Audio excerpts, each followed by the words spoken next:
DNA. It's what makes us unique, but also what binds us. What we pass on to others, here in Donegal and all over the world. We seamlessly combine turf, tech and talent. Donegal is dynamic, new and ambitious.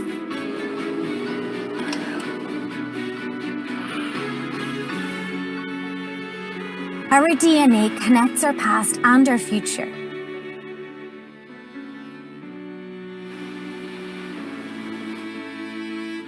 It's what encourages us to drive, nurture and advance.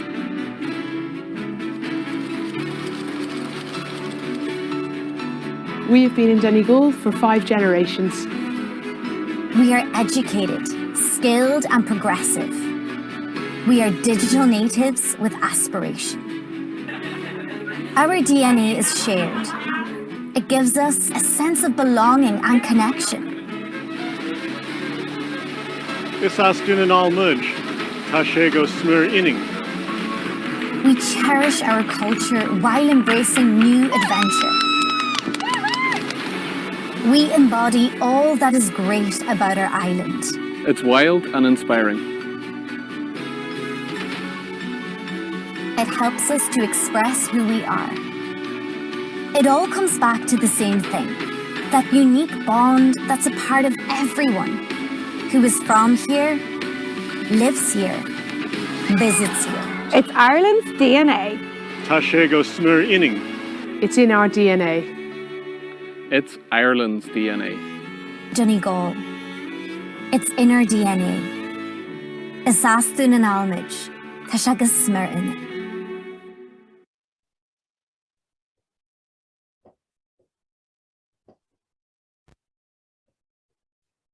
Brilliant.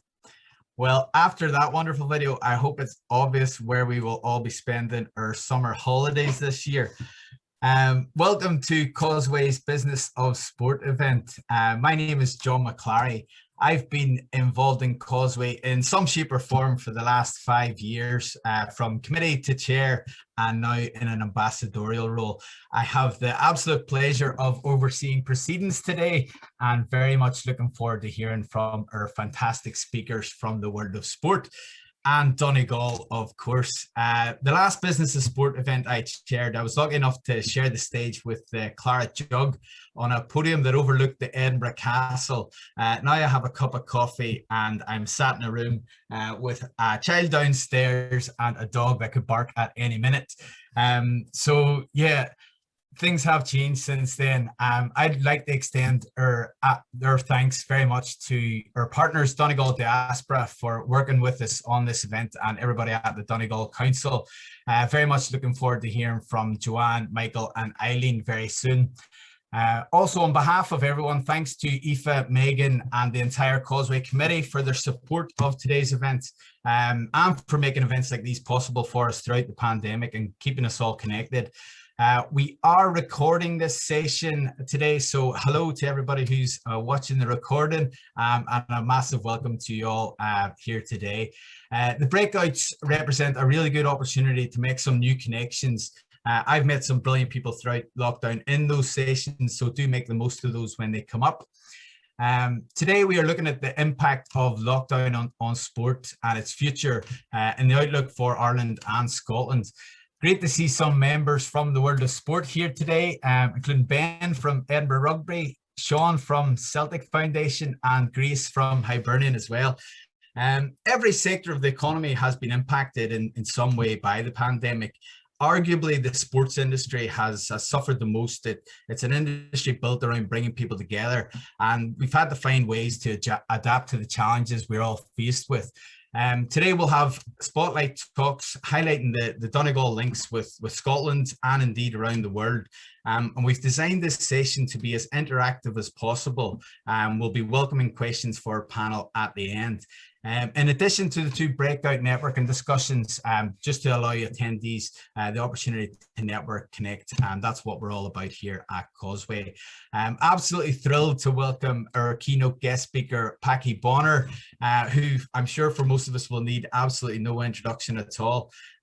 Thrilled and delighted to have Peter Mossey, Chair of Scotland GAA, and Jenn Treacy, the Secretary at Scotland GAA, who's going to share their experience of the impact on COVID on sport and their views and insights into the transferable skills developed throughout the last year, and indeed their exciting plans looking forward. Irish people have long congregated around sports. People like myself, I've left the island some time ago now, but we tend to gravitate towards the local sports teams to find a sense of community among kindred spirits. Delighted to have 2 Edinburgh-based Irish sports clubs represented today, with both the Edinburgh Harps and Dunedin Connolly's men's and ladies Gaelic teams. I've played for both clubs and I've really benefited from building a community based on my love of sport. I've also recently joined the committee for the Irish Golfing Society in Scotland, and great to see some fellow members on the Zoom today. Happy to chat with anybody who wants a bit more details on any of those communities, and it's a brilliant way to get involved. The pandemic has impacted all our lives in many ways, and the loss of sport during the height of the pandemic, for those that were truly passionate about their sport, was one of the harder parts of normal life to live without. It proved a particular challenge for my own company. We specialize in corporate charity sports events, and literally bringing people together is what our business is built on. We pivoted quite early on away from Business 5's football events towards online esports events. And we were able to expand the presence of our golf events, which lend themselves quite nicely to our new socially distant world. We were hitting full flow with our expansion down into England before the pandemic, and actually one of the last events that we did, I had the pleasure of interviewing a former teammate of Packie's, John Aldridge. We've aspirations to take our corporate football and golf events over to Ireland further down the line, but the esports has represented a real good opportunity to move into new markets like that for us.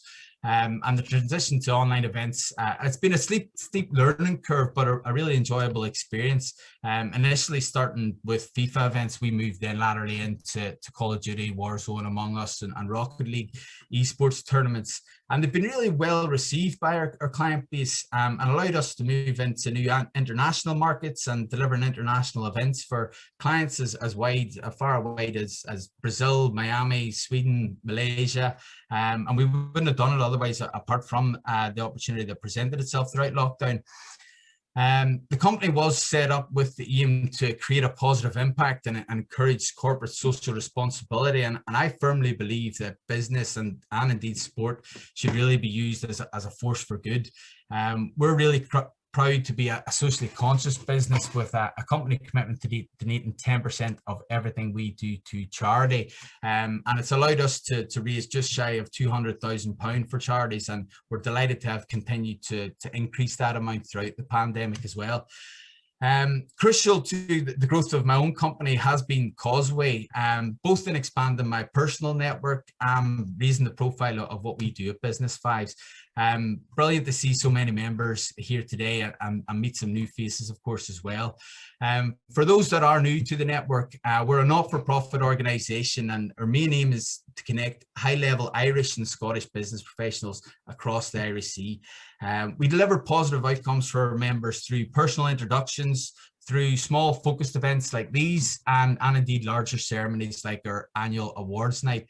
It would be remiss of me not to have a short plug for that and flag up a date for your diary, which is the 7th of October in Edinburgh at the Assembly Rooms. Delighted to have the return of our awards night, which is always a brilliant night. Nominations are open until the 15th of July as well, so do speak to Aoife if you'd like to submit for that. Crucial to the growth and success of Causeway has certainly been the partnerships that we've built along the way, and working with organisations like the Donegal Diaspora has really been pivotal to that growth. That leads me nicely on to introduce our first speakers of the day, Joanne Kilmartin and Michael Tunney from Donegal Council. They're going to share more about their work from the Donegal Diaspora and the local enterprise office. Joanne and Michael, it's over to yourselves. Great. Thanks very, very much, John, for the introduction. On behalf of Donegal County Council, I would like to express our delight to be co-hosting this event with the Scottish Causeway Exchange, and indeed to extend our thanks to the Department of Foreign Affairs in Scotland, particularly Lisa Marie, for the connection that has ultimately led to this event today.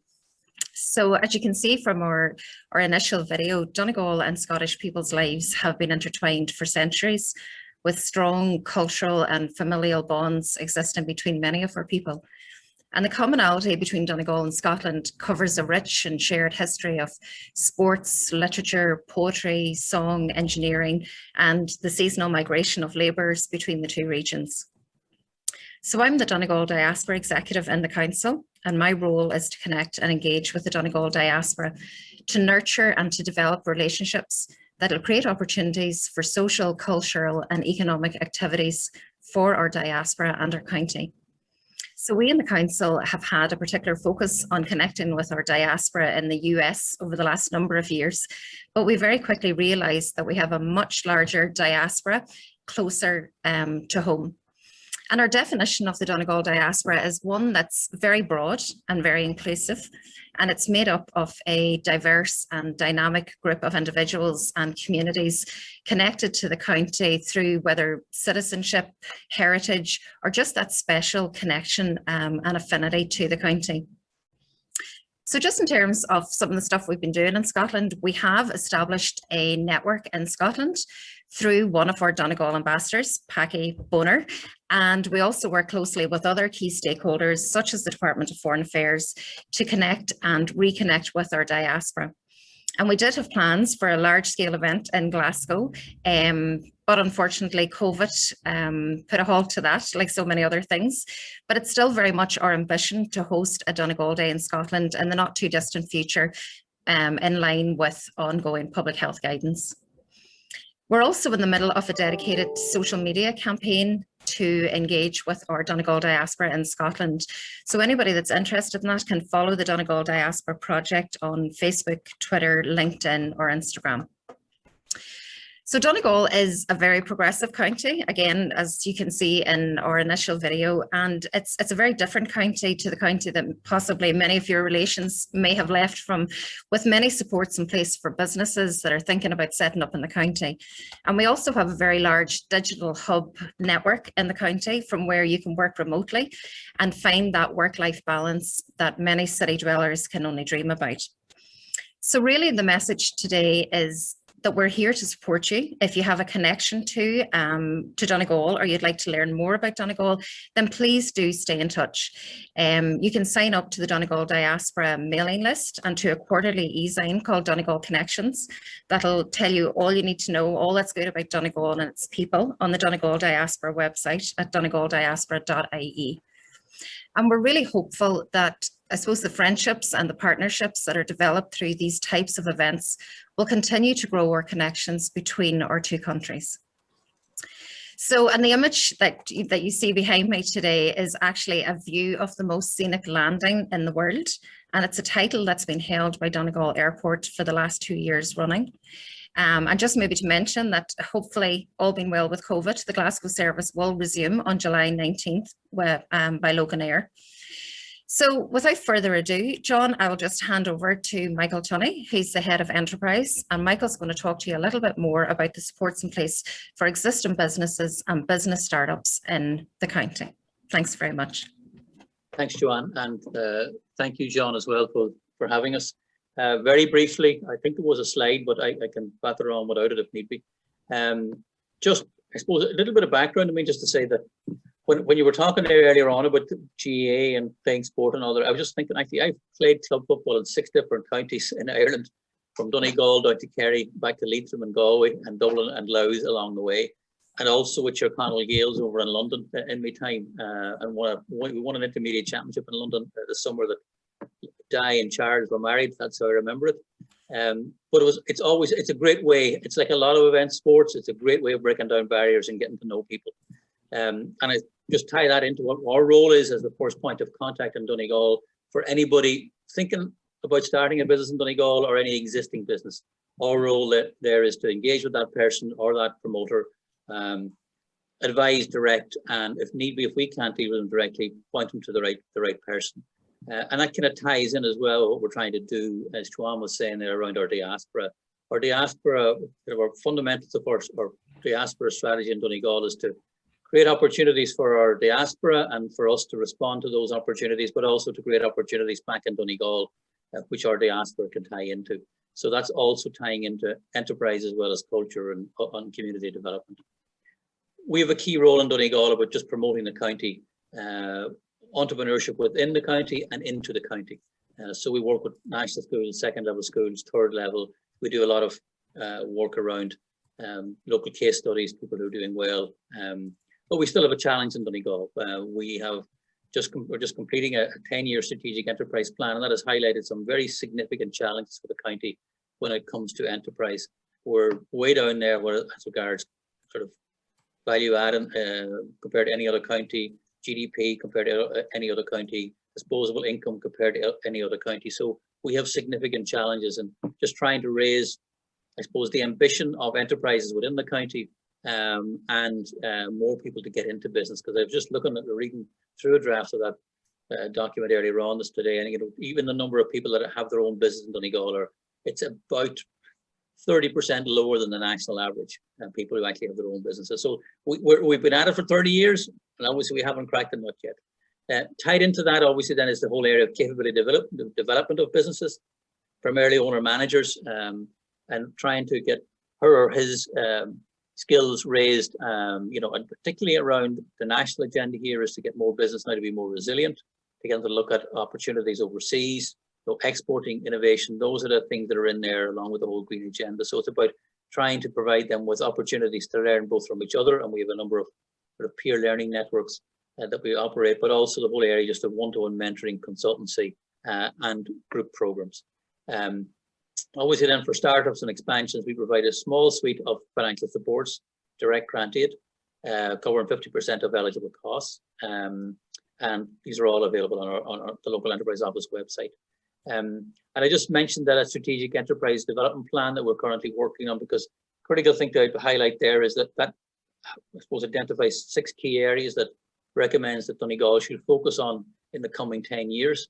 Those are advanced manufacturing engineering, the marine sector, given obviously Killybegs, Greencastle, Burton Port harbours in Donegal, and a lot of marine related activity in and around Killybegs, the creative industry sector, the food sector, and ICT fintech, and then a very specific cross-border one, which is patient-centric healthcare, because we're tying in what's happening in there out the Galvin Hospital and the University of Ulster. And interestingly, we have had businesses from Donegal go over to Scotland, I suppose you could call it a good practice visit all around food, and we've had companies from Scotland over to Donegal looking at what we were doing. We have a food initiative called the Food Coast that we're running out for about 12 years now. They were keen to come over and learn. They spent 3 or 4 days, and they were good spenders, I have to say. We had some good evenings with them. So we sort of try and give our companies that opportunity to learn from other regions. And then the other thing we do is we're quite heavily involved in European programs and projects. And you'll hear from Eileen under the Enterprise Europe Network. One of those programs currently at the moment is a cross-border program, which Intertrade Ireland, some of you may be familiar with Intertrade Ireland. They're the cross-border body responsible for promoting all island trade and then I suppose export trade from companies north and south of the border. But they lead out on a program which the local enterprise offices are involved in, and I sit on the management committee of that. It's called Co-Innovate, and our other partners are Scottish Enterprise and Highlands and Islands Agency. So it's about linking the 3 jurisdictions and bringing together third level and businesses through the stakeholders there. And then we have a couple of other European programs. So we're as a small organization, we're core staff of 7 people in the local enterprise, in the local authority, but we have about 14 or 15 people when you take in all the other programs. We're just all the time trying to identify opportunities for more startups in Donegal, wherever we can get them. And we have in recent times actually very specifically broadened that out to our diaspora. So we've had, I'd say last year, a pre-accelerator for female entrepreneurs, and we had a couple of our diaspora in the UK and also one in Spain actually involved, and currently doing the same in relation to a tech accelerator which we're running. So it's us really trying to tie all of the parts of the jigsaw together: the enterprise, the diaspora, the economic development strategy for the county, the enterprise development strategy. And like you saw in that video at the start, that's a recent rebranding of the Donegal sort of brand internationally. So that's us. I'll leave it at that. Brilliant. Thank you both very much for the insight into your work. And again, thanks very much for the support of today's event. Please do get in touch, for anyone that's thinking about expanding into Donegal, or if you just want to find out more about the Donegal Diaspora project. Looking forward to hearing more about the Enterprise Europe network from Eileen later on as well. Thank you both very much. It's time now to welcome our first speakers from the world of sport. Delighted to welcome Peter Mossey, Scotland GAA Chair, and be joined with Jenn Treacy, the Scotland GAA Secretary as well. Among many hats Peter wears, including the head of orthodontics at Dundee University and various other academic hats, I'm led to believe, Peter's been a stalwart of Scottish GAA since inception in the early 90s, and it may be some news to some people here, but Scotland is home to a really, really thriving GAA community. Dr. Jenn Treacy joins us as part of her role as Scotland GAA Secretary and several other key roles, including board level roles on both the Clydebank Community Sports Hub and a strategic role in the redevelopment of Pearse Park, which I'm looking forward to hearing a bit more about as the conversation continues. Peter, do you want to just start us off by giving us a brief overview of GAA in Scotland and some of those links with Donegal? Yes, and I'll be very brief, John. Thank you very much for that kind introduction. I'm like a lot of Irish sports, part of my DNA, as they were saying earlier, and very much that's a kind of an Irish thing. But I will give you a potted history of the GAA in Scotland. GAA overall was founded nearly 140 years ago, and that was in 1884 at a meeting in County Tipperary. And actually that preceded Shinty over here in Scotland by 9 years, because it was founded formally in 1893 in Causeway. But in terms of the GAA getting from Ireland to Scotland, it didn't take too long, because the first club that was formed was in 1897, a club in Paisley. And actually a very interesting fact is that very same year, 1897, Celtic Park hosted the first ever composite rules match in Scotland between Glasgow and Dublin. And I have to say Glasgow won that game 11-2, the history tells us. But the important milestones that we have over here is that in 1945, a crowd of Irish that came over, some of them from Donegal, bought a piece of ground in Cambuslang, a 4.5 acre site. It's a piece of Ireland and Scotland, and it's called Pearse Park. So, and that revived the GAA at that time because it was flagging. And the revival of the GAA lasted just into the 60s and then died out again in the 70s. But another big year was 1984, which was 100 years after the founding of the GAA, the centenary. And that was the beginning of the current era. And the big changes in the current era is that instead of concentrating on the Irish coming over to play Gaelic football, we've started youth. We develop our own grassroots, community-based Gaelic football. And that's and the fastest growing sport now, both in Ireland and in Scotland and Britain, is ladies Gaelic football. Mm-hmm. So those are the big changes. And then in recent times, with the revival of Pearse Park, we're looking at these special partnerships. The special partnerships in sport with other like-minded sports. We've got Shinty, we've got AFL, and these are what we're going to concentrate on and maybe give you a bit more insight into later on. Thanks, John. I'll leave it there. you're working really closely with all those organizations on the redevelopment of Pierce Park as well, but it's the work that you've done around building the community and building those hubs that's probably been the most impressive out of that all. And Jen, you've done a lot of work getting GAA ready to return to the pitch. Do you want to tell us a bit more about your involvement in that, and how the GAA essentially became thought leaders and set an example of working with organizations like Sports Scotland on your return to the pitch strategy? Definitely. Thanks, John, and thanks for your introduction as well. Much appreciated. We as a county met, at the start of the pandemic last March, and we came up with a strategy of how we wanted to approach return to sport. And there were a lot of counties that kind of buried their head in the sand and thought, what's the point, and what are we going to be doing this next wee while? And we thought, well, actually, let's take a more positive approach and think about what we can be doing to get ready, not only to return, but also to improve Scotland GAA while we were off the pitch. So we focused on 3 different categories. We focused on our governance, making sure that that was not only inclusive, but making sure that people bought in a little bit more to the governance of Scotland GAA, and also the sustainability and the long-term goals. And part of that is developing our infrastructure and making sure that we have pitches that are state-of-the-art, that are playable, that people want to come to. So that was part of it. Obviously, the clubs had, their own events such as virtual quizzes, and they did a ton of charity events, like working with Pilton Community Health in Edinburgh and trying to raise money for them and raise money for PPE and food banks. It was great to see the GAA community in Scotland coming together to really focus on their communities at the time of crisis.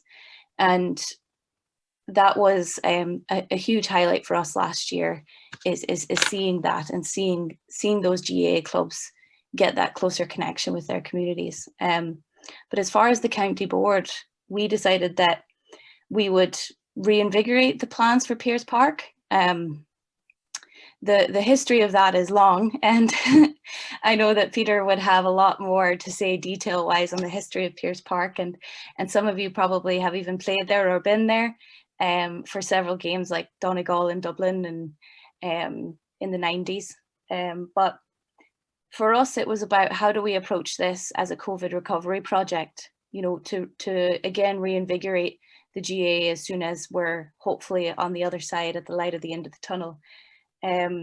So we really made those partnerships, those connections work for us over the pandemic, because we mightn't have had the time to really focus on the redevelopment had we been doing the other administration, fixtures, registrations, referees, all the day-to-day activities that come with amateur sport. So we came up with a targeted funding approach, and we looked at our existing partnerships with the Camanachd and also with AFL Scotland, and we tried to bolster those off the pitch rather than just having our international rules series, which we started a few years ago over in Scotland. So that was really our approach to it, was what can we be doing now that will get us ready to recover from this, as we knew that it was going to be a challenge. We made many connections with Sports Scotland, especially trying to put through our return to sport guidance, which proved really helpful when we started talking about funding opportunities for our developments. Can you tell us a bit more about the return to sport guidance for those that might not be aware of it? I've been a player. I play association football, and I play for the local Gaelic team. Haven't played too much this year, having a son, but or certainly as much as I would like. But it's been so impressive, the work that has to be done. Every player has to have a check-off list as soon as they go onto the pitch, well before they go onto the pitch. But we had to complete a module to be COVID secure, and you're the COVID officer for Scotland GAA as a whole. Do you want to just tell us a tiny bit about that as well, and how you've reacted to that? And I think what we did as a county was we started meeting every week to really sift through all of the guidance that was coming out. And we had to not only follow GAA guidance that was coming out of Croke Park, but also make connections with Sports Scotland and the Scottish Government to make sure we were following those rules as well. And I find that the GAA guidance actually preceded a lot of the guidance from Sport Scotland. So the e-learning modules that the GAA came out with, the COVID officer training, all of the materials, the resources, everything that the GAA was putting out was nearly months ahead of what Sport Scotland were putting out. And that, I'm not sure what the reason for that would be, but it meant that when we were getting ahead of it, by the time we went to Sport Scotland and asked for our return to sport guidance, we had already done everything that was required. They built a brand new system for health questionnaires for every single player. And that proved to be, you know, a model for all the other sports. And I had other sports, you know, our partnership sports actually approaching me, asking how they could make their own health questionnaires and how they could have their own checks. And it was really, it was a rewarding process because all of our members really bought into this. You know, they knew the importance of it. They knew it was to keep people safe, and they were very compliant, which was really made it really easy. But I think everyone, by the time we went back, felt they knew what they were doing. They felt really safe, and they felt like we had covered all the bases. But yeah, it is quite, it was an enormous task to take on at the time, but I'm really happy that we got there. But it's paid dividends now. The league season's back in full swing, and the county team are down playing and down in England, and everything's proceeding as normal given the current circumstances. So hats off and a massive kudos to you for all your work on that. But it's an exciting year for Scotland GAA. You're celebrating 125 years of GAA in Scotland. Do you want to tell us some of the plans you have for celebrating the 125? Well, I think I'll let Peter take some of this. It's actually starting in 2022, but Peter can talk about our plans for that. But I'll pass over. Yeah. The other thing just to add to Jen is not only do we go down and play the teams in England, but we beat them as well. But the other big event, I mentioned 1897. Now, the significance of that is that in 2022, so next year, we'll be celebrating 125 years of the GAA in Scotland. So we've decided that this is going to be a special event. We've already booked the venue at the Village Hotel and the Festival Gate in Glasgow. We've got the date, which is the 15th of January, 2022. And we've got our invitation list being prepared for the celebrities. So in fact, our next guest might well be on that invitation list if Packie can come. We've got Jim McGuinness, another big Donegal personality. We're going to just make it a very special occasion that looks at not just the celebrities that we have within the Irish community. We'll also be getting the Scotland, the Camanachd involved. We'll be getting AFL involved. We'll be making sure that this is around the way that we want to be seen as an Irish community in Scotland. We have the plans to establish special events that celebrate the current clubs and the youth and the ladies and all the developments that are positive. And we have special events around the Pierce Park project, which is in the process now. We've got the planning permission, and we're in the process of developing that to be something for the future. And as Jen has just described, we've used the lockdown during the pandemic to good effect to ensure that the project has been given a special attention. Michael, Tony actually put it very well. We want to project that the GAA is a great way of home from home for everybody that comes to Scotland. They're very, very welcome. And the GAA is now a global network of volunteer-based sport, and a very unique network, and we want to just project that in our centenary year, our 125 year. Brilliant. Yeah, one of our biggest aspects that we're going to launch is a COVID recovery funding scheme called Club 125, which our goal is to get 125 people contributing £125. And that is a shameless plug, but I have to say that For us, focusing on youth development is going to be extremely important. We in some ways have called this the lost generation, because we usually have a féile to look forward to every year, and the Festival of Football and Festival of Hurling in Camogie in Ireland, and we haven't had it for the last 2 years, and that's really hurt our development, because getting these teams together is so important for their motivation, for their ability to stay on. And I look at the girls that I took to féile in 2018 and 2019, they're all now playing adult football in Scotland. Whereas now we have had 2 years of girls and boys who have missed out on that opportunity. And so for us, the Club 125 is extremely important for our youth development moving forward in post-COVID recovery. That's making sure we can field these teams and making sure they have these opportunities to participate in our sports as much as is possible. Well, we'll keep up the good work in nurturing that talent and encouraging people into the game. Due to time constraints, I'm going to have to cut you both off there, but absolute pleasure speaking to you both. For anybody that wants to continue on the conversation with you, what's the best way to get in touch with you guys or connect with Scotland GAA?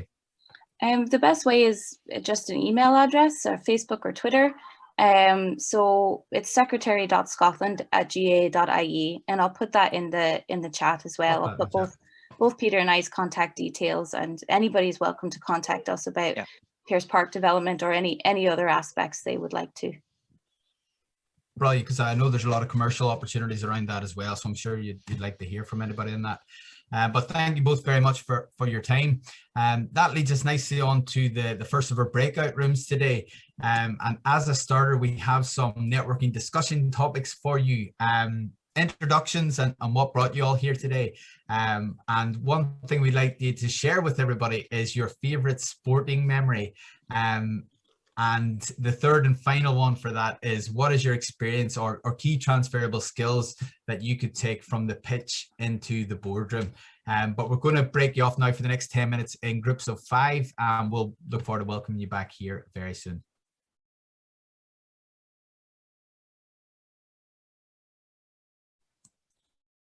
Welcome back, everyone. I hope you all enjoyed that breakout. Some brilliant memories shared in ours. From Packie's save, you'll be pleased to know, from goals against Germany, from Jim McGuinness doing a coaching session for an under-12s, and they lost every match. Would you believe it? So some great memories, some brilliant skills, transferable skills as well. Togetherness, bonding, cost you nothing to be nice, I think was a real key one. And yeah, it's easy to attract flies with honey is something I've learned today. And definitely, as Sean said, getting the right people in the right position.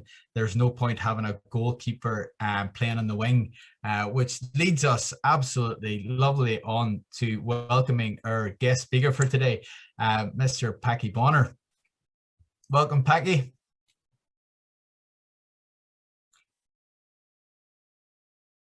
Lad, I'll just introduce you there, Packie, for anyone that does need a little explainer. A one-club man, played over 642 times for Celtic, 82 times for his country as well. An absolute legend on the pitch, but latterly off the pitch, Packie's been involved extensively in various roles with the FAI and UEFA, various different ambassadorial roles, including his work with the Donegal Diaspora as well. Arguably Donegal's most famous son, but an absolute living testament to the links between Donegal and Scotland. Packie, it's an absolute pleasure to have you here today. Welcome. Thank you, John. You can hear me okay? Hearing you loud and clear, yep. Good man. Listen, thanks for that big build up, by the way. I don't normally get a build up like that from people. So thank you very, very much for that. And I'm delighted to be able to go on. I would love to be in a room with everybody, so that everybody's there, can look in their eye and have an engagement.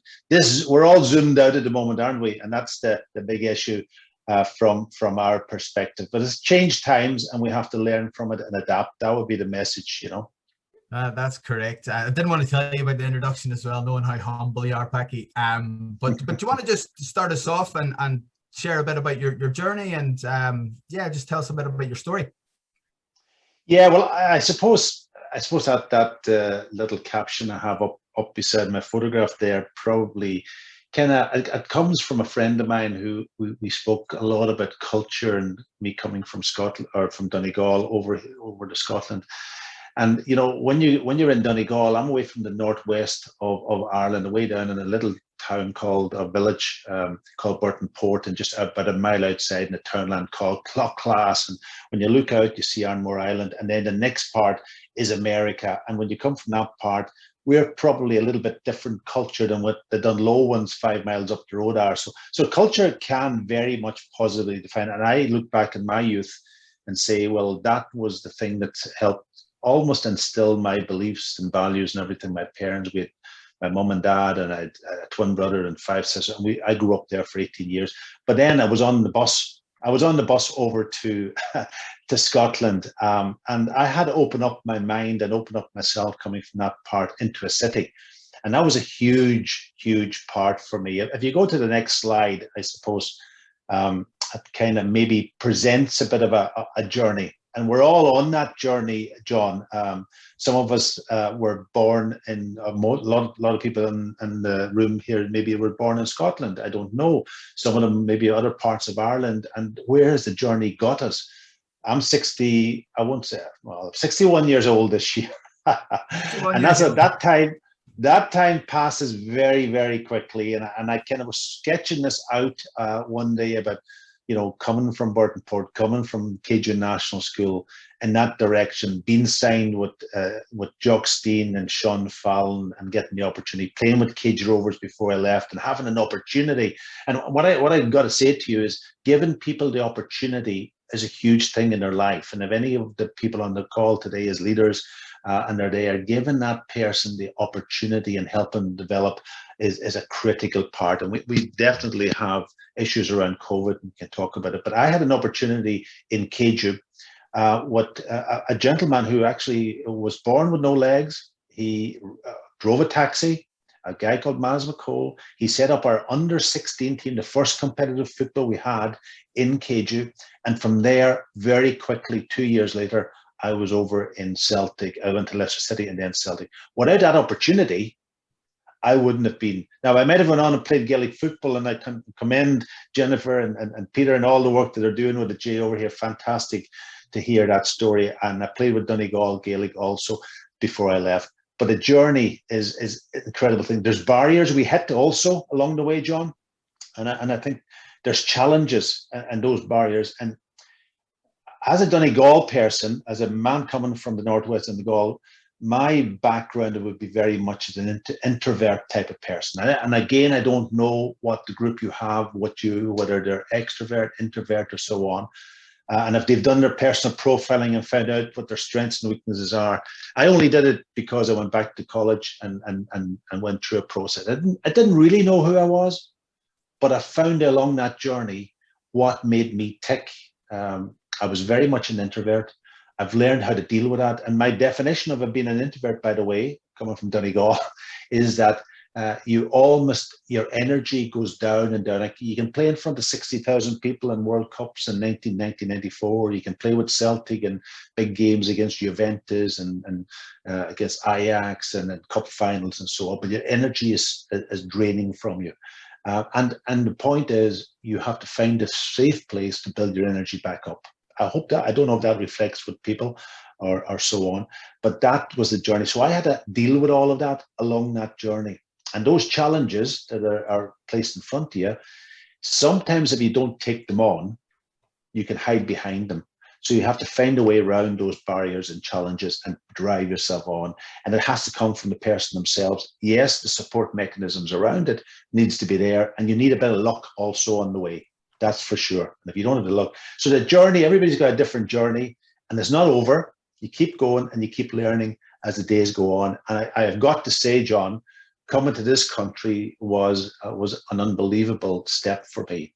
It was a brilliant, I suppose, moment in my life to get the opportunity to go play professional football, but also coming into Glasgow. I've got a Glasgow wife, kids born here.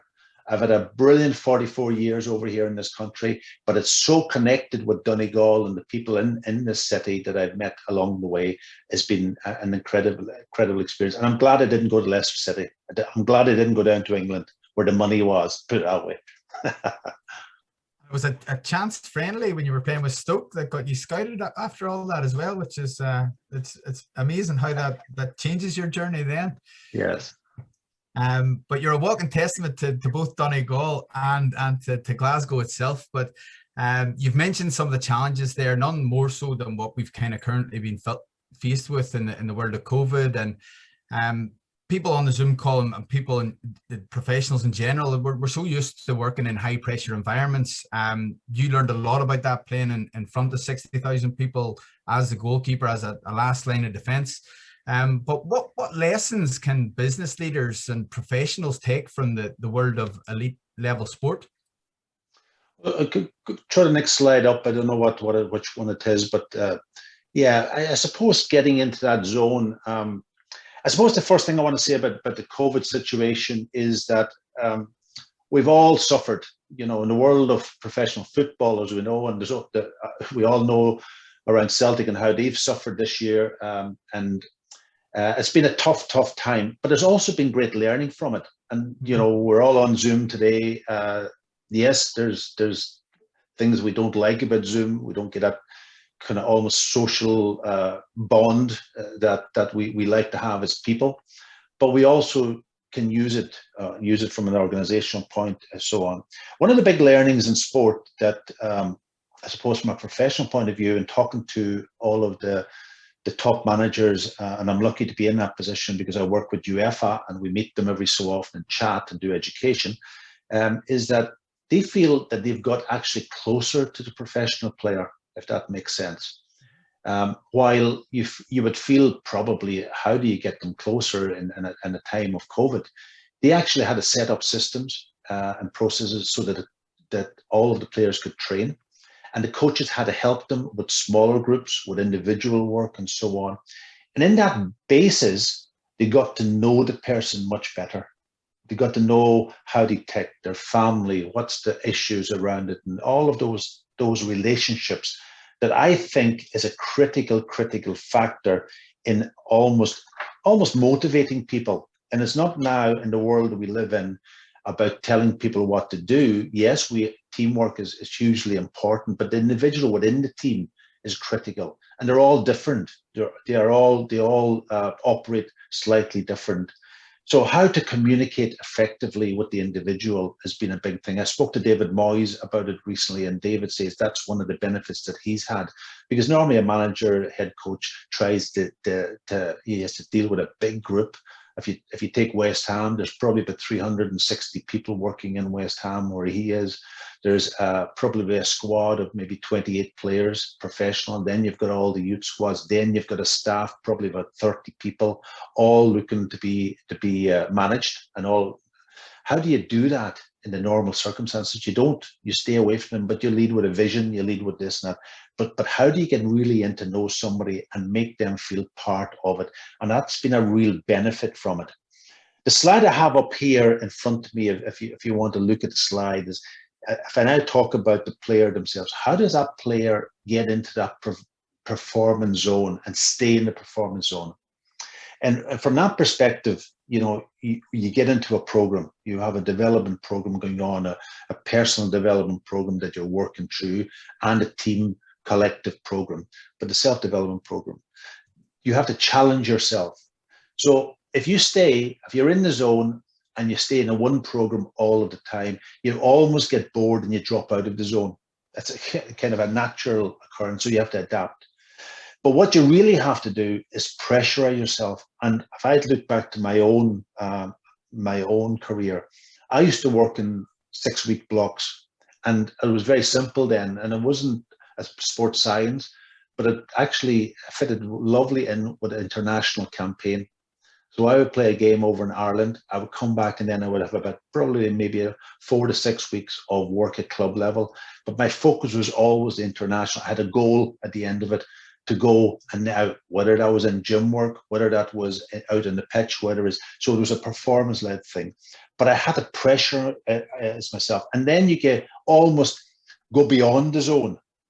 Now, the challenge here, as we all know, is how do you deal with that? How do you deal with stress? How do you deal with stress when you're an introvert? How do you deal with stress and that? So we need to find a way then, another plan to deal with stress psychologically. And the brain's a funny thing, absolutely funny thing. You need to deal with it physically, but you also need to deal with it cognitively and psychologically and finding a way. My go-to place, can I say, was Donegal. I hate to say it, for all the people that's working here now, do you have a go-to place? Do you find and this has been a big, I think, learning process for us in this whole world of COVID, is this work-life balance. In fact, how many Zoom calls do you do a day? How I've been on Zoom calls. I desperately need to get to Donegal because my energy has gone down, guys.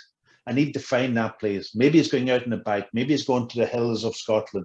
Maybe it's somewhere to go to really get yourself into that. And that's the learning. And I think as leaders, we need to understand the individual, and we need to understand how are you going to get the best out of them without this sort of burn. But we still need to stress them in a way to get high performance, if that makes sense. I don't know if it makes sense to you, but that's a little model there from our perspective. It actually fits back to a psychologist from the north of Scotland, Donald McNaughton, actually, and we've discussed this on our coach education courses, and this is one of his models. And I love this model because it's actually me. But the point that I'm trying to make here is Donegal was my go-to place. I used to play with Ireland, even at Celtic, and I needed to get away quickly. At that time, it was difficult to get over to Donegal because it was the boat. There was no flights. There was nothing. We're so lucky, as Joanne said, that we have the international airport there now.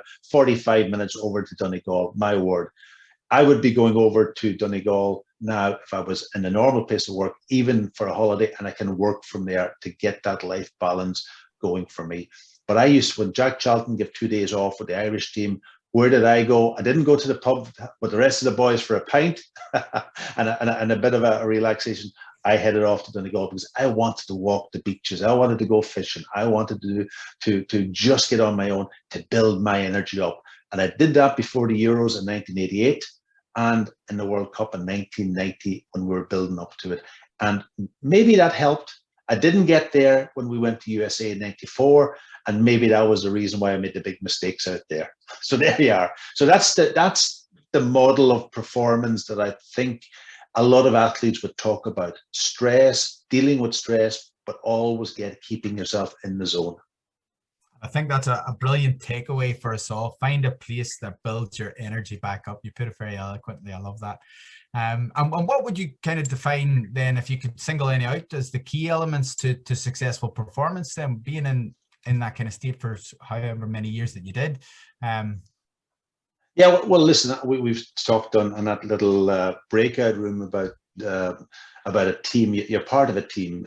In some individual sports is different, of course. You need a team around you in the individual sports, but within a team, you need a good team. You need to be part of a group of people. And we talked about planning.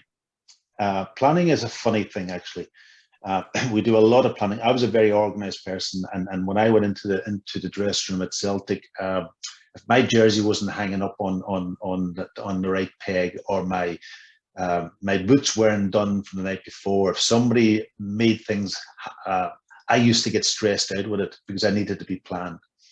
Planning is great, and we can spend hours and hours and hours planning, but when you go live in 5 minutes, you're public. People can see, and yeah, you have to plan, but it can go all AWOL within 5 minutes. Then you have to review and analyze, and that's a big part of the whole process now of getting that right. So that's a big thing, I think, at the moment for us. But the team element, put the next slide up, and it's a lovely slide. I hope some of you see the fox in the middle of the hounds there. Yeah. So the guy, if you get 5 or 6 people, foxes in there, it would be mayhem. And the way I look at planning is that is it the head coach? Is it the main person always that has to keep the group together, or is it the group themselves that keeps them together? that would be something that I would be very strong in the group. Almost, I remember talking to Brian Mullen. Some of you would know Brian, played with Dublin GAA. He's a very good friend of mine. And Brian used to say, under the great leader that he had with Dublin, was that they used to put him outside and lock the door and sort it out themselves. Because there was big leaders in the dressing room. But imagine if those big leaders were sitting on the periphery and they were causing mayhem to you. So you've got to get those outliers like the Fox inside the group. That would be another big takeaway for me. And the dressing room and the group themselves can go, yes, you need leadership, you need a vision, but you need to go in the right direction. I love that. And obviously, as you mentioned, you're absolutely desperate to get back to the hills of Donegal, just to get that chance to unwind. And you mentioned you've not been back since July, but a good opportunity to just bring Michael back in. And it'd be great if you could tell us a little bit more about your work with the Donegal Diaspora project, and how you've been sort of instigating getting businesses back to Donegal as well. That'd be great to hear more about. Yeah, well, there's the picture of the back of my house on a lovely summer's evening, Arnmore Island in the distance, and the sun setting, and that's I suppose where I brought up, and that's my go-to place. And I'm looking forward to going back over there, hopefully in July, and it's been a year away. But I was so fortunate that I was asked to be an ambassador for Donegal by the Donegal County Council, and Joanne and Michael and so on. And I got involved in the project, and it's been an eye-opener in many ways, because sometimes we go back to where we come from and we don't realize what's around us. We don't realize what Donegal has to offer. We don't realize the connections with Donegal and Scotland is enormous.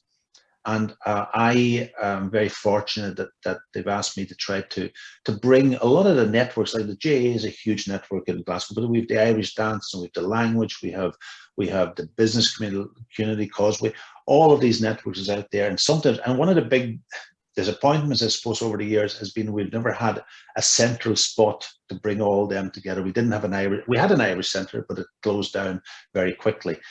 So we had to bring that whole group together in another way to help each other, to network as Causeway is doing, whether it's business, whether it's historical, whether it's cultural, whether it's true sport, whatever. But we need to work in that way, and that's what I love about this Donegal Diaspora project. And I've been lucky to sit on the international committee and see what they're doing around America and different places too. And Joanne and Michael's doing a great job. But what has been really interesting for me, John, is that while Donegal is still, the rocks are the same, the sea are the same, but things have changed also. It's a very developed county. There's a lot happening in it. And I was blown away with some of the industries over there, some of the projects that's going on. And I really, really want to help promote that and make sure that if you're going to Donegal, if you want to go to Donegal and you want to have a summer there, go there, get into the digital hubs. I was talking to a great friend of mine, Dennis Boyle from Edinburgh. And I don't know whether Dennis is on this call. I did tell him about it, but he's almost desperate to get over there. But he wants to bring his family and work from there for the summer if he could. And why not? Because it's all there for them. And that connection with Scotland, and it's 45 minutes on the plane. The motorway's changed now down through your country in Northern Ireland.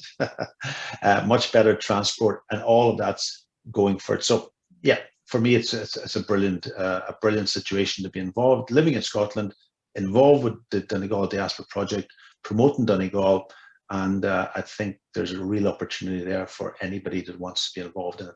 And we want to promote it and have our Donegal days soon. So over to Michael to maybe pick up on a few of those things. Okay, thanks, Packie. Yeah, well, not much more to add to that, John. Really, Packie finished there on mentioning the remote working. I mean, it's got very popular, but in Donegal is one of those counties, particularly even for folk in Dublin. You look at the house prices in Ireland now, basically they've gone up 20% in sort of rural western counties. The Clares, the Donegals, the Kerrys of this world, and the Waterfords, house prices have gone up because as people in Dublin now realised when they're able to work now remotely, cost of living, the quality of the lifestyle is so much better. So again, as Packie was saying, if you were thinking about it, it's an option there. But also if you're thinking about starting a business, it's also there. Some of the other things, just John, we're doing, I mentioned there, that strategic plan, but we have for the last number of years been development projects around infrastructure. So there is some very significant investments in, I suppose, second locations for existing businesses out of Dublin, out of London, out of wherever. It could be out of Edinburgh, out of Glasgow, wherever, to come to Donegal. So there's about 120, 130 million in infrastructure buildings being planned, and in Letterkenny, in Buncrana, in Donegal Town, in Burtonport, in Gidor. There's a fabulous G-Tech building there in Gidor now in the Gaeltacht, refurbished again, like really top of the mark in relation to actually office accommodation. And that, I mentioned it earlier, there, that branding of the county. You know, Donegal, it's in our DNA. I would nearly say Donegal, Ireland's DNA, but you know, it's really just about repositioning the county, because as Packie was saying there about, I mentioned there that we're quite behind when it comes to some of the figures, you know, for GVA and disposable income and that. So we need to get into that performance zone as a county. And then we need to get in there, and actually how we stay in that zone is a critical thing. So there are challenges that I mentioned there, but it is about developing the skills, not only just in our businesses, but on all of the organizations who support businesses. And it is about trying to bring a much more, I suppose, coherent team within the county, but also outside the county. And that's where our diaspora come in. So that's where our diaspora has so much to offer Donegal back home as we have to our diaspora. So it's really, you know, we're looking at how can we mutually develop Donegal to the betterment of our people in the county, so they won't have to go away, but they can choose if they so wish. But for those who are away, there's an opportunity to come back here and experience the county, or come back and live full time. And that's really where we marry the enterprise, the sport, the diaspora all together. And you're obviously really well positioned to take advantage of that and the current situation as well.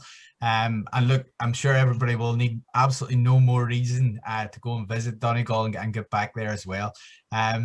But look, thanks very much to you both. Packie, thanks very much. A huge absolute pleasure. We've been in touch for a number of years now, so it's brilliant to finally get you and get chatting to you and find out a bit more of an insight into your career. I really appreciate you taking the time to share your story with us and share those insights as well. I really do appreciate that. There will be opportunities for questions to Packie at the end. We're going to have our next breakout session now for the next 5 minutes, and just given what Packie has said there about the lessons we can learn from sport and high performance, the topics to think about are how can you bounce back, bearing in mind what you've just heard. Where's your happy place, and how will you get back to the new normal in business post-COVID as well. So yeah, we'll open up those breakout rooms now shortly.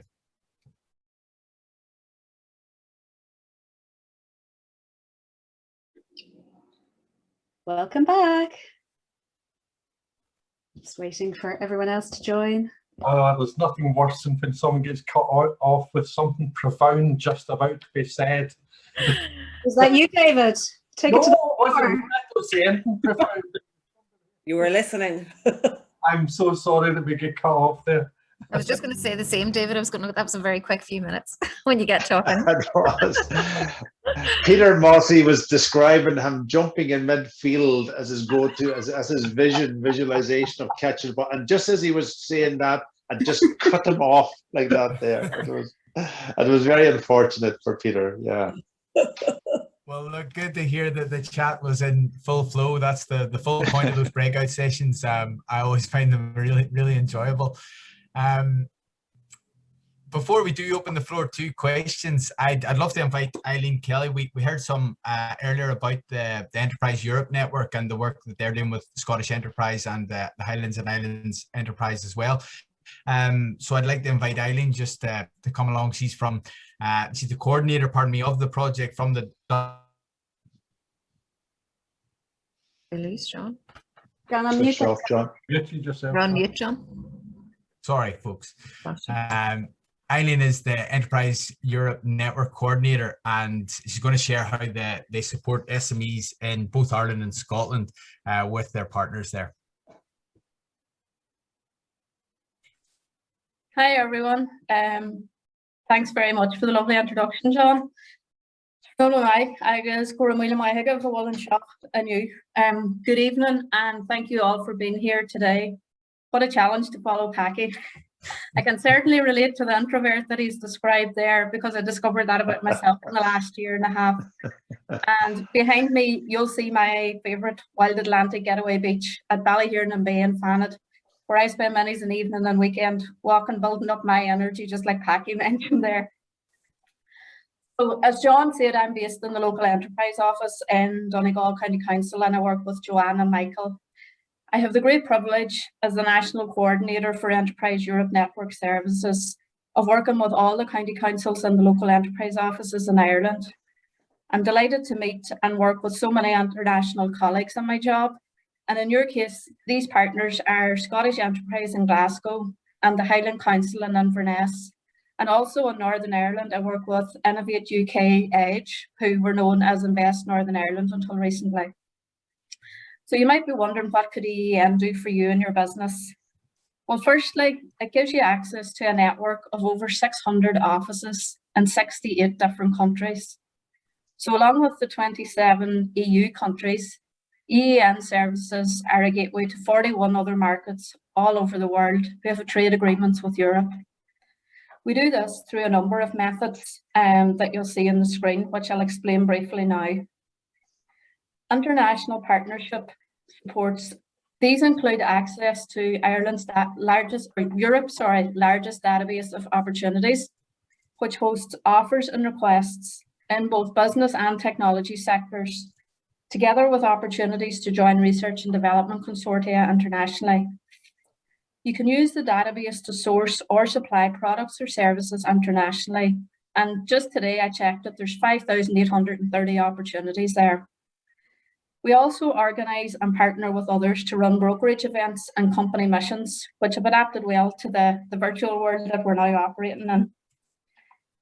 Advisory support services are another branch, and these include the provision of information and advice on EU law and standards, international markets, and intellectual property.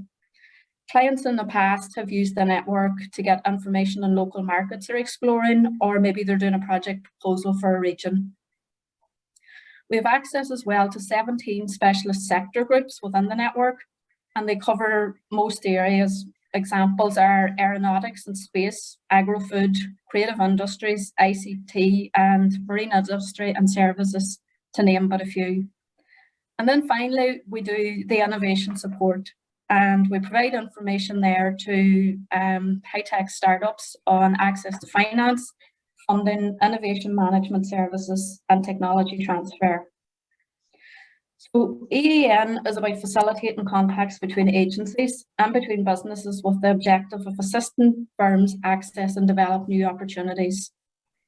EEN in Donegal, Northern Ireland, and in Scotland is here to work collaboratively with you for our client firms. Its core values are about putting the client at the centre of its activities and about using the mutual trust between the network partners for the sake of the client. Similarly, you've heard here today about some of the activities, the investments, and the business supports that are current and that are planned in Donegal, and how the agencies are working together for the county, for its people and its businesses. You've also heard how our diaspora project is all about reaching out to you, our diaspora, engaging with and seeking to respond to your needs, and to develop new opportunities for diaspora and for our county. We really hope that you'll take away from today these messages and our contact details and reach out to us with your queries to experience a real warm Donegal Ced Míle Fáilte. Thank you all very much. Thank you very much, Eileen. It's certainly an absolutely extensive network and loads of opportunities there for business as well. You shared your contact details, so please do get in touch with Eileen for anybody that wants to find out more about the network. I'm conscious that we're going, we still want to welcome the questions from the floor. If people have to shoot off, please just do so. I appreciate schedules are pretty tight and it's a lovely evening out there as well. But yeah, we would love to open the floor to any questions. If anybody has any questions, just take yourself off mute. I suppose I'll start, and given the Donegal theme and the GAA theme, I'd love to ask you, Packie, what was your favourite memory in a Donegal jersey?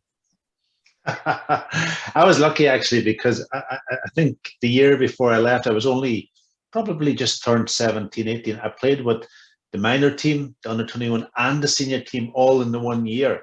So there you are.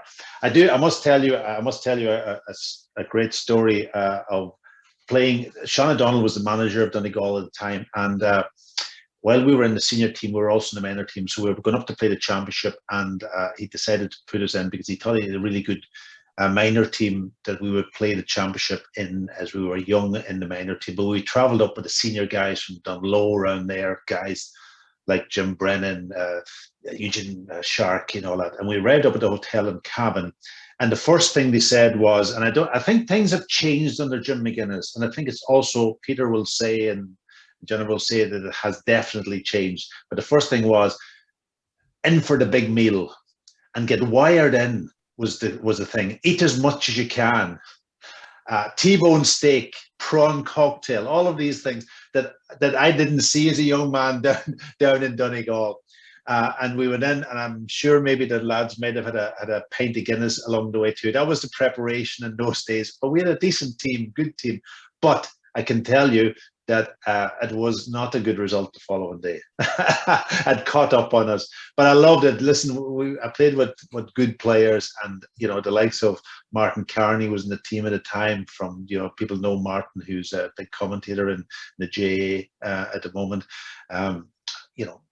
Great guys, Martin Griffin, Brendan Dunleavy, Noel McCall, the goalkeeper. So I was very lucky to be involved in that, and then playing with the guys. And it was Ross's Rovers at the time. There was now it's split up into about 3 different teams. So we had a good Ross's Rovers team too. So it was an enjoyable time. Didn't win anything. I'm sorry, John. We didn't win anything, and I didn't win anything at club level. And I think the year I left, the JA team won the intermediate cup. So I wasn't part of it. My brother was, Dennis. I think you did all right though. With your trophy cabinet's fairly full. So no, I missed the JA medal though. That would be a nice one to have. And does anyone else have any questions? Barry? Cheryl there. Go on as well. Barry, do you want to? Yeah, sure. It's for Packie, and I suppose it's something to do with pressure, and I just want to bring a particular moment in your career and just maybe ask you how you dealt with the pressure and how you felt. And it was the '94 World Cup at Giant Stadium, and I've read about it that I think everybody beforehand thought that the Italians would take over with all the tickets, but I believe when you guys all walked out, you were taken aback at how many Irish people were in the stadium. And does that inspire you, or does that make you feel even more nervous? You're thinking this is even bigger, not only just the people in Ireland, it's people over here too, and just how you dealt with pressure situations like that. No, listen, the COVID situation now has been incredible with no crowds being in, and I don't know how the players can almost manage that. That's a different type of management. It's a different type of pressure, actually. And obviously we're getting them back now with the Euros and so on. But there is nothing better than walking out in front of the big crowd. Even though you're as I said to you, I'm a very much a person who would like to go off on his own and so on. But those are the moments that you can almost live for as a professional, to be out there. The crowd is a huge effect. It's a positive crowd. I played at Celtic Park and in Hampden for Celtic, and the Celtic fans almost give you that 12th man. The Irish fans, when I got there, was unbelievable. And they were so well behaved, and they were ambassadors themselves for the country. But the way that they handle themselves and the support they gave us. So I think, and look at the motion, I'm sure some of them are looking at the European Championships at the moment. Look at the motion that a couple of years ago that Iceland, for example, all the people had from a small country. And that's the beauty about international football, is that it's the pride of the nation. It's the pride of the nation. You're there representing your country, your national anthem, your flag, no matter what country you come from. And you can see the emotion on people. That's what I love about international football. It gives and it joins everybody together.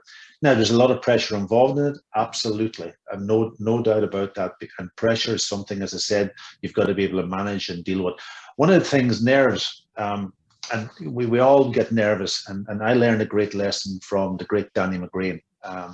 When he was still at Celtic when I came there, and he was our captain. And I remember the day before a Rangers game, and probably one of my first Rangers game with him. And I said to Danny, I said, Danny, I don't feel right. I feel really, really nervous. And he says, don't worry. He says, nerves is a good thing. It gets the adrenaline going.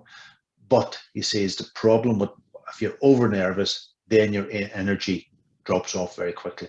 And even him telling me that allowed me to find every time I was getting over nervous, I needed to calm down here. I needed to get into that space again. And that's even by people with that sort of expertise telling you a few things like that there, it just lives in your memory. And I was able then to find a way of just calming down.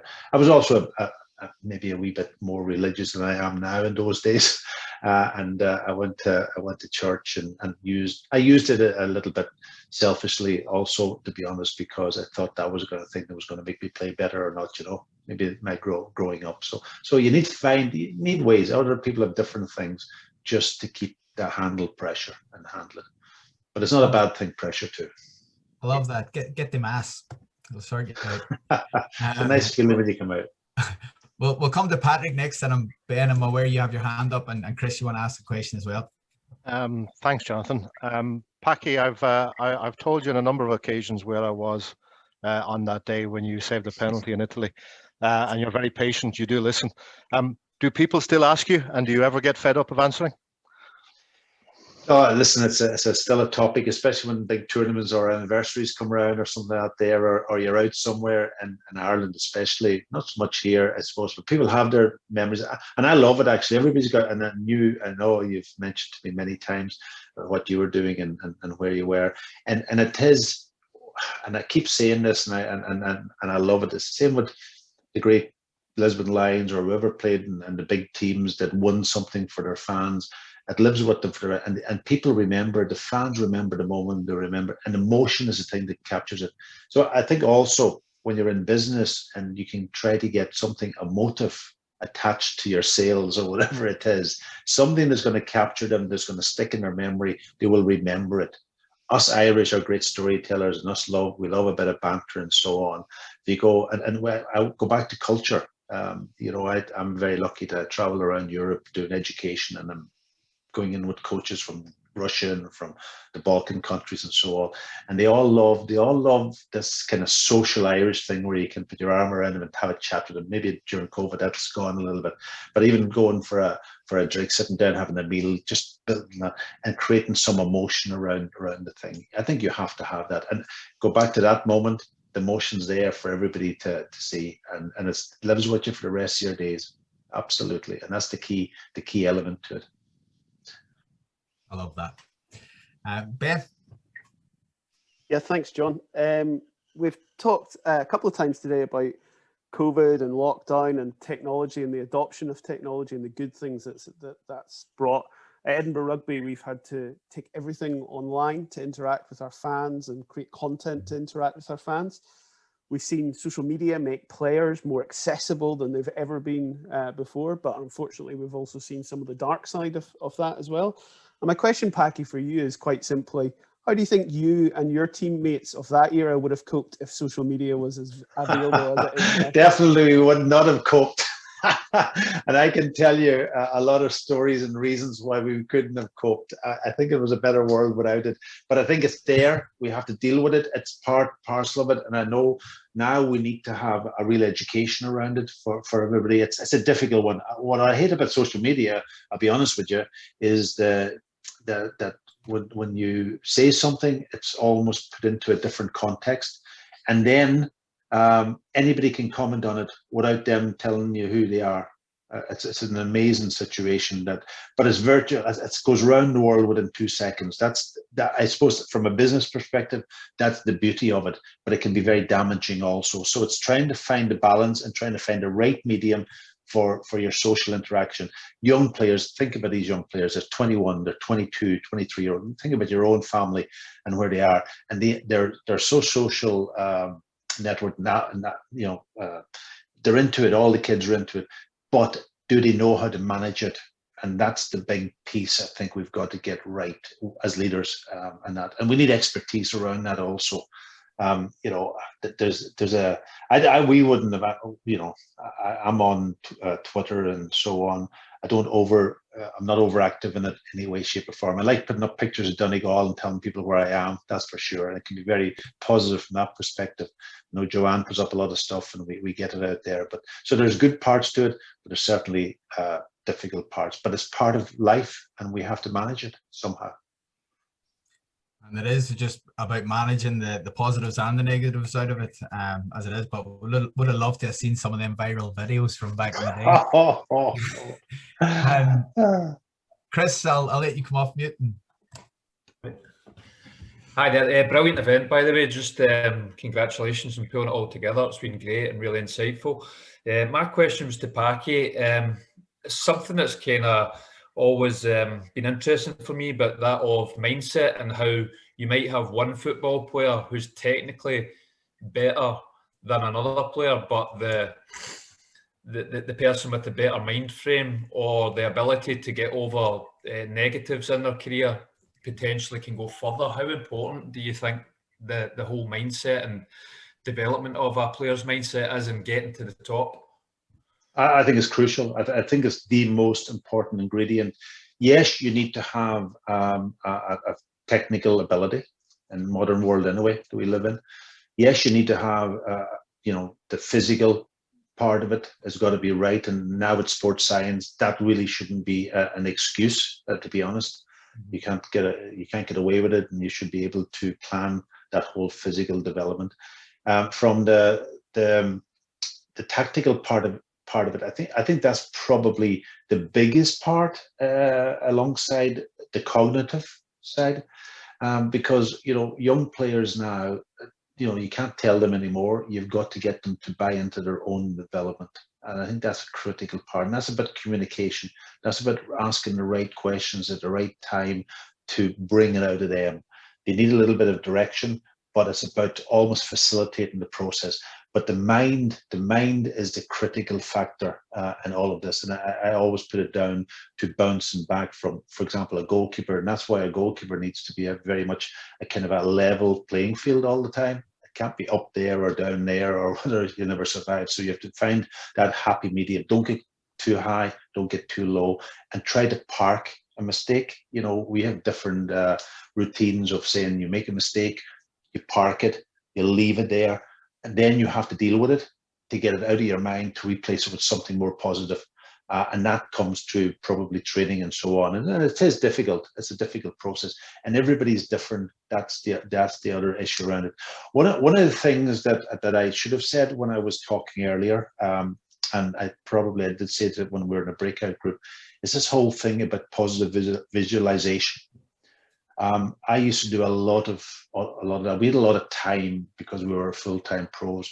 We had a lot of time in the afternoons. We used to sleep, and it was one of the big things when I retired that I found really difficult to adapt to, not have enough time, not enough sleep. Last night I probably slept 4 hours because I was coming on this thing today and I had other meetings. But lying in bed, having positive visualization. I used to think a lot. We didn't sleep a lot, but we lied there in the dark. And I visualized making the big save, coming for the cross, somebody bouncing off, Ali McCoy's bouncing off me, if that makes sense, and me almost lording it over him. So that positive visualization was a great way for me to almost get into that space mentally that I wanted to be positive. If that kind of thing, bring that into a business element, bring it into vision, bring it into where do you go, what do I do, how do I get into that space? If you're going out to do sales, visualize what you're going to do and how you're going to do it and be positive about it. That's all I can say. Maybe that transferable skill, but that was a big part of my life. Yes, there was negatives. Park it, get rid of it, and get back into the positive visualization. I think that visualization bit, easy for me to say, that you mentioned there is getting factored in with young kids and stuff like that.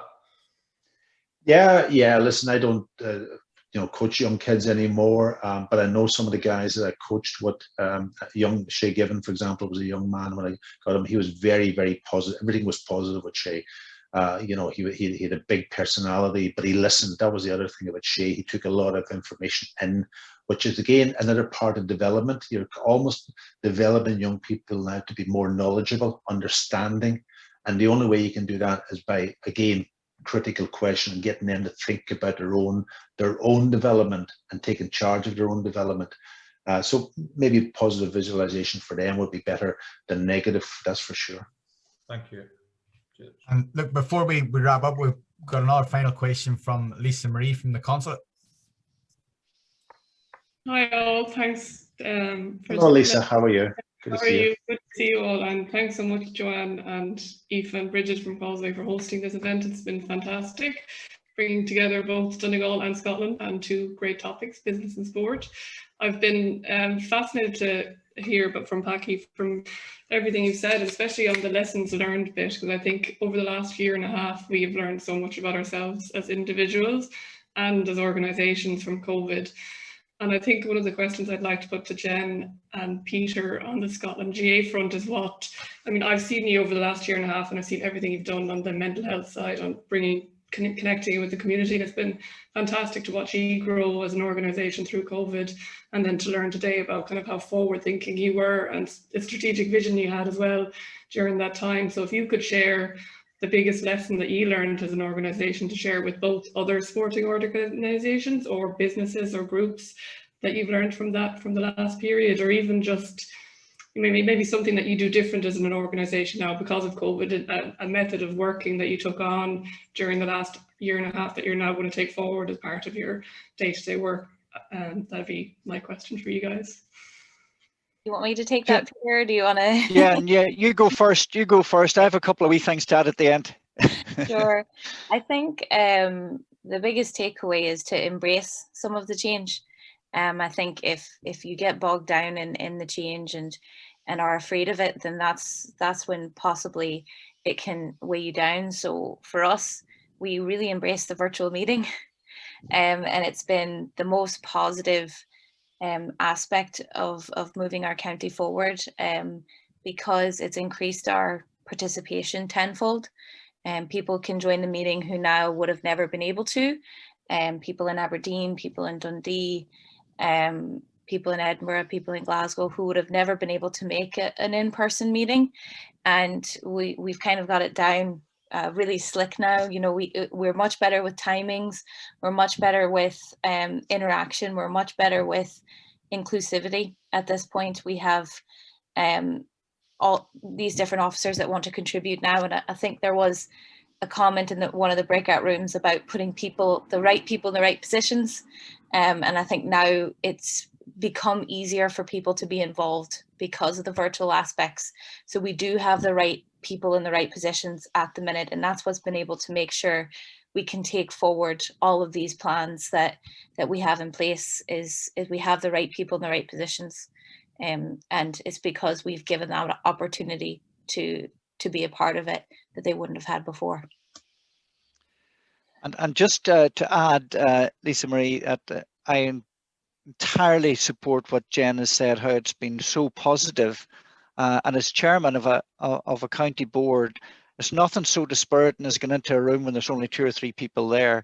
We're now seeing every club represented, every facet of every club represented, every age group represented, and all the stakeholders around that we've invited to meetings represented. So that's fabulous.